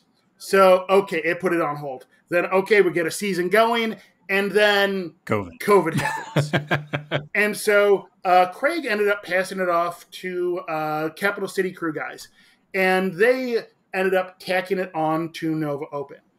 And what they did is they put the Masters Invitational before Nova Open. So it was happening on Thursday and Friday. And then there was the Nova Open immediately following that. Well, that means, first off, if you've got a job where you can't take off in the middle of the week, you're never going to be able to make it to Masters for, to play in the National Championship. And then playing back-to-back 5-round GTs. That's a slog. I mean, I did it. Andre did it.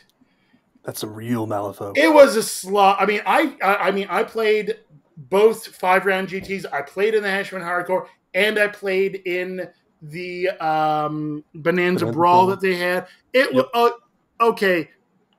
It was too much Malifaux. It is rare that you will ever. That is something I don't think would ever. That is essentially 14 or 15 games of Malifaux in 4 days. That's a bit too much. So what we're doing for the National Championship is we are hosting this at Dragon's Lair, which is where we did the Lone Star Throwdown. And there will be the Masters Invitational Championship, which invitations for that are given out based off of your ranking within the conference and the wildcard standings. You can get the full details on that, usfotour.com. Got all of the information there. Yes, we still need to update the website to nafotour.com, but we had the other website, so we're going with that. But running concurrently with the Masters Invitational, we are running what I've titled now the NAFT Black Joker Open, where it's hey, you might not have gotten the ranking to get the invitation to play in the National Championship, but we want you to be able to book your tickets now. There's hotel information available through the US Photour website, where we've got a great deal, same deal that we have for the Lone Star Throwdown. And so this allows you to book it whether or not if you got the invitation, you're going to have a 5-round event. Now, I encourage this for any player, especially new players, because, hey, it's your opportunity as a low to mid-tier player to show up to a GT knowing that the likes of Andre and Landon and Longton, the big names in Malifaux, the guys who, you show up and go, well, guess I'm not going to podium because I play into your round 1. I don't like how I was kicking each other's butts. Not on that list. I feel offended, Doug. You know what?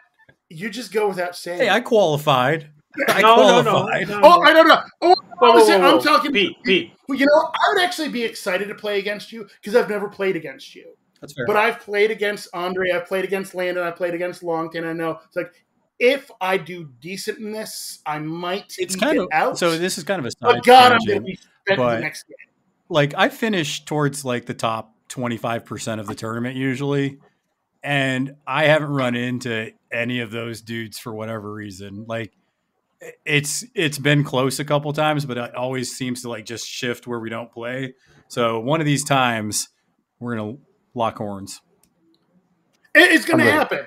But I mean, it's sort of look, you're not going to be running into, if you're a mid-tier player who's hey, you know what? I'm not going to get that invitation to the Masters Championship. Well, you're playing in a tournament where all of those top-tier players are busy beating the crap out of each other in the Masters Invitational. And it gives you that chance to... I don't want to say, it gives you that chance to shine, but it really gives you that chance to say, hey, you know what? I'm going to go out there, I'm going to play my game, and not worry about playing into someone who is, oh yes, they're, 3-time champion on Vassal. They've qualified for Masters every single year and is consistently top tier player there. And they play, 20 games a week. They're, going to be busy beating the crap out of each other in the Invitational. So I'm really billing the Black Joker Open there, as that's a tournament for everyone. It's not, just a consolation. It's also your chance to shine. Okay, so there's prize support for both tournaments then? Yes, prize support for both of them there, and they're running concurrently because we have enough terrain and space here in Houston and at Dragon's Lair to, yes, I can run 2 32-man GTs simultaneously. What's the not a problem? What's the cap on both tournaments, people wise? 32. So 32 for the Invitational. That is by definition the cap on it, and then 32 for the Black Joker Open. And then because we want them to both be 5-round. Beyond 32, you've got to potentially bump it up to a 6-round tournament, and so they're both 5-round events, and we are this is happening. So the event is Friday, Saturday, Sunday, but so Saturday, Sunday is the GTs. Friday, I like to do something because people start showing up in town. We got open gaming, and then we're doing a new, delightfully stupid alt format that we're trying out here in Texas that we're calling Evil Twins. That it is, okay, it's 50 Soulstone crew, but you have to hire the other version of your master into your crew. So if you bring Marcus 1, you hire Marcus 2 as a second master. If you bring in Titania 1, you bring Titania 2 as a second master, or vice versa. Oh my god. And so oh my god. It's meant to be cracked and broken, but come on. That sounds delightfully, stupidly fun, right? I mean, it does. I mean, there are certain masters, I don't have to say Pandora alone, but it's going to be cracked. You could do Nexus and the next kids. That might be fun. Dude, you could have, 3 Victorias on the board. Nekima with a freaking mature factory in the background while she's just like, oh, Nekima 1 is up there, and then there's a mature Nekima doopy-doo, just giving courses. I think every single master paired with their counterpart is horribly broken. Okay, you've got Marcus 1 who can command Marcus 2. Okay, go charge. Sweet. You've got all of these ridiculous interactions that are not meant to be on the table. But you've always looked at them and go, oh man. Have we? I don't think I've ever done that. No, it's like, wouldn't it be awesome if I could have this with my other master? So it's meant to be silly, it's fun, it's shenanigans. That's the Friday night, silly shenanigans stuff. That's the point of it. Oh, we're doing Bonanza Brawl karaoke on Saturday night because, quite frankly, was absolutely ridiculous fun. And I'm going to say this, the Lone Star Throwdown, we still hold the record for the most beer drank during a GT weekend of all of the different games they've had at Dragon's Lair. We outdrink 40K, we outdrink Age of Sigmar, we barely outdrink Blood Bowl, because those guys can really drink. But we just we killed 1 keg more than they did. Wow. But so Bonanza Brawl karaoke, stupid fun, and then you can't take it seriously, which is the best way to play Bonanza Brawl. And I'll definitely once you take it seriously, it sucks the joy out of it. I'll put the links in the episode so people can get their tickets, and you also have a hotel block it's really good. It's really close to the store, and the rates are awesome. It is a 5-minute walk away from the place. Lots of food options there. It's got the on site. They've got the tabletop tavern, but between the hotel and Dragons there, you'll pass by like 5 restaurants. There's just plenty of food in the area. It's a phenomenal store. They have been so good to the Malifaux community that I love going there. I love working with them. They are excited to have us.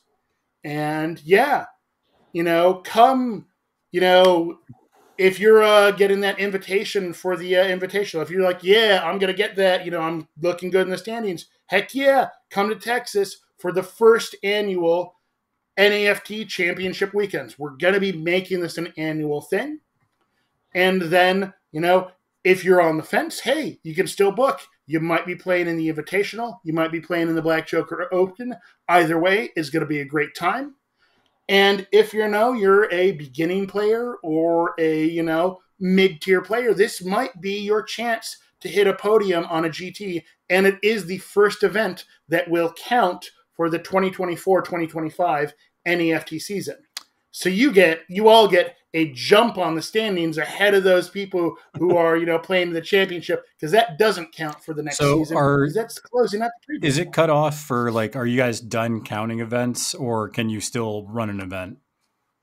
The cutoff day is, I believe, April 15th. So there's a GT that is running next weekend up in Canada. I think it's Calgary is where Tom is running that. But so there's one going next weekend. And if you run something after the cutoff, well, there's no longer a dead phase in between seasons. There is that, things do start counting immediately towards the next season, just so there's never that, dead month. So I think the last question that I have for you, Doug, is I actually know a lot of people that wanted me to ask you about Students of Conflict and what you guys are doing with your podcast, because I know y'all have been busy and swamped, but just wondering if y'all are going to be putting content out again for us folks. Oh yeah, I've got an episode featuring Andre that is half edited. We still need to record that. I still want to record the episode about the Railroad Avenue rampage. We just got to find time. You didn't even get that. So basically, you didn't even get the Captain Con one. It ended up so. Back in January, I started teaching 3D modeling and rendering at a local community college. So that's why I need to go back and watch Community some more, because now I am that guy. But and no, as far as I've seen so far, it's not like Community. We have not had the paintball event yet. But but life got really, really busy for Clay. Life got really, really busy for Nick. And then life got really, really busy. I'm only teaching 2 classes, but it is my first semester teaching, and I've never taught before. So there's a lot more prep work involved than I was anticipating. Now, that means that, after this semester, I have done the prep work. I'm familiar with all of the different exercises that I teach for each of these lessons. Because it's not that I'm learning new stuff. It's I'm figuring out what exercises in the curriculum I teach to teach stuff that I use use in my professional workflow. And so that's where a lot of the prep work is just coming in. Is okay, I got to figure out what the order I'm teaching everything in is and how I'm teaching it. Because I'm an artist. I've never really taught before. So all that to say that you feel like all of this is really just because it's your first time teaching and you expect to be able to come back to Students of Conflict. Yes. And because Clay got really, really busy, and Clay was always the wrangler of the 2 other hosts who both have ADHD. That's fair. Yeah. You need that cat wrangler sometimes. And Clay was a professional cat wrangler. I was actually impressed when y'all were really getting into it, because I put out a lot of content and you guys were keeping up pretty steady with a lot of the content I was putting out. I was like, man, I haven't seen that in the Malifaux community, but here it is. Well, part of it is that, and I was editing it and I had more free time because, work from home. Well, now I have to go and be at work someplace at a specific time. I mean, what the hell is that? I haven't had to do something like that since 2017, man. What the hell? Yeah, I've been living the work at home life for 4 years now. I'm pretty happy about it. Oh, I love it. I mean, this is where I make art right here. Art happens here. Now I got to go teach people how to do that. Oh man. Andre, I want to give you you can either plug something, or if you have some Neverborn wisdom or mantras or anything of the sort to tell people, feel free to. I wonder what he's going to say. You know, I have a brand. I got to stick to it, and long may the God Empress reign. I love you, Andre. And I do mean that sincerely. I appreciate that. Dixon, you got anything before we roll out of here? I am so tempted to play Neverborn. Do it. Their siren song is calling. No, the siren. Yeah, wait. Was that Andre talking about sirens in a positive light? Yes. Oh, sorry. I know it's a sore subject. Thank you. Yeah, we can't have two people on the podcast playing Neverborn, Dixon. Yeah, I know. All right. Well, I want to thank everybody for listening. It was a good episode. Doug and Andre, thanks for coming on. Thanks for having me. Thanks for having me. This is the most lively Ashes episode we've recorded yet. Lots of good takes and lots of feels in these models, we can tell. So thanks for listening, everybody. And until next time, make sure that you guys are flipping cards and flipping tables. We'll talk to y'all later.